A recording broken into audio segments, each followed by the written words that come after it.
as you're starting to think about within your playbook, building out those teams, what's your mindset for hiring in EMEA in general, and then maybe even any regional nuances that you know that you need to go through, or process changes you need to have, or mindset shifts you need to have?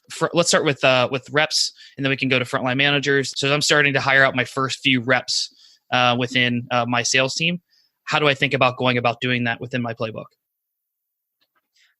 Yeah, so I think one of the key things to think about is, who do you need for the job that you need right now? And I think some of the mistakes that I've made before in the past is I've hired people that are, the people that you would need in 3 years' time.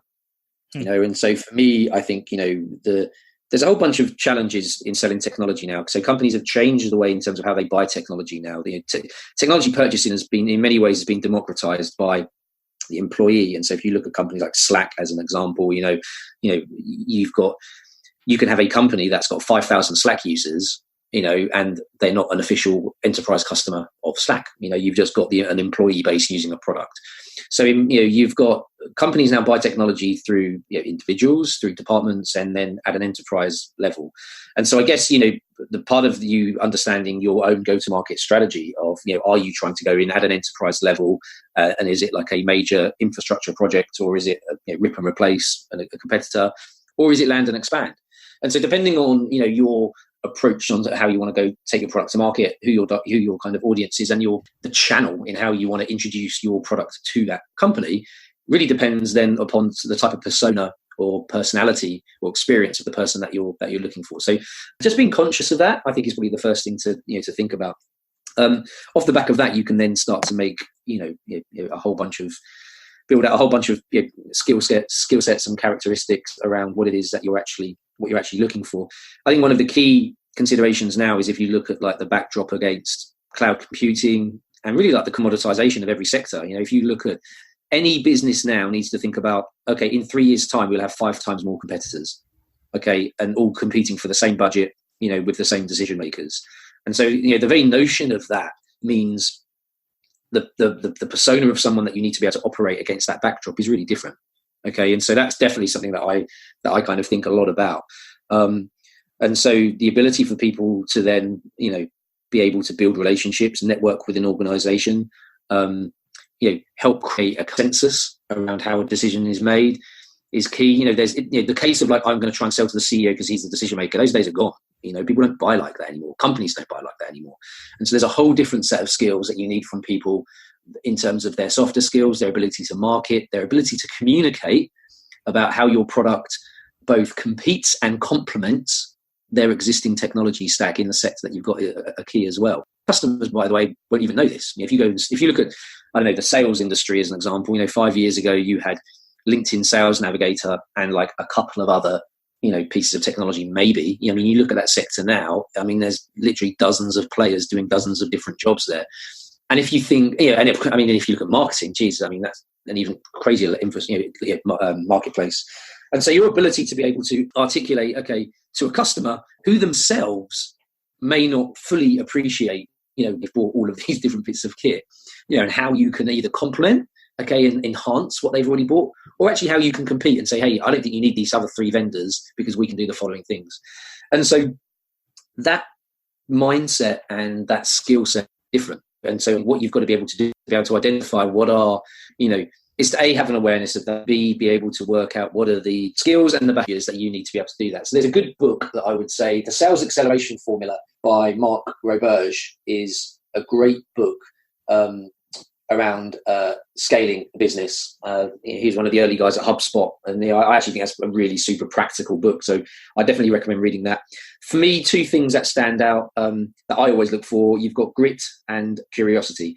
And grit is, to execute, with passion and perseverance over time.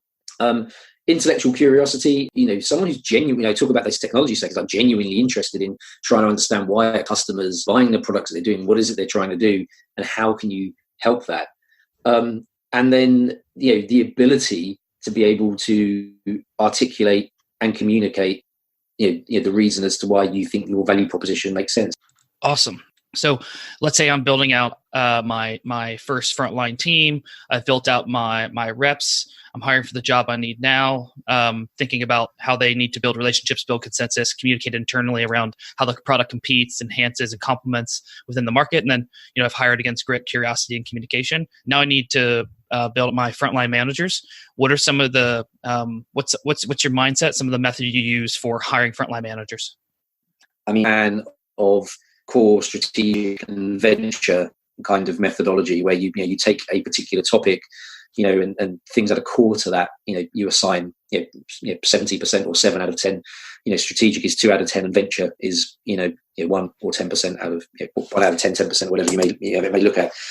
And so I think for me, for a frontline manager, if you take the notion of like the science and the art of that, it's almost like, right, well, what are the core attributes? What are the strategic and what are the venture? So what are like the must-haves, nice to haves, and it would be good if, but that's not as important, and so you're never going to find somebody who ticks the box on all of those things. There's always going to be trade-offs, but what are you not going to trade off on? Hasn't got or illustrates the following things. They're just simply a no.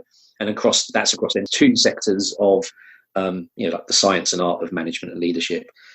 So for me, it's having a selection framework where you're clear on exactly what the key skills and attributes are that you're looking for, having an understanding or an appreciation of where you have a level of flexibility on that, and where you don't, some of the key things, and actually taking the time to really go through that process in a pretty data-driven way, in terms of making sure that is there a scoring mechanism against these things, looking at other performers in the business who are doing really well and how can you benchmark them against that particular person.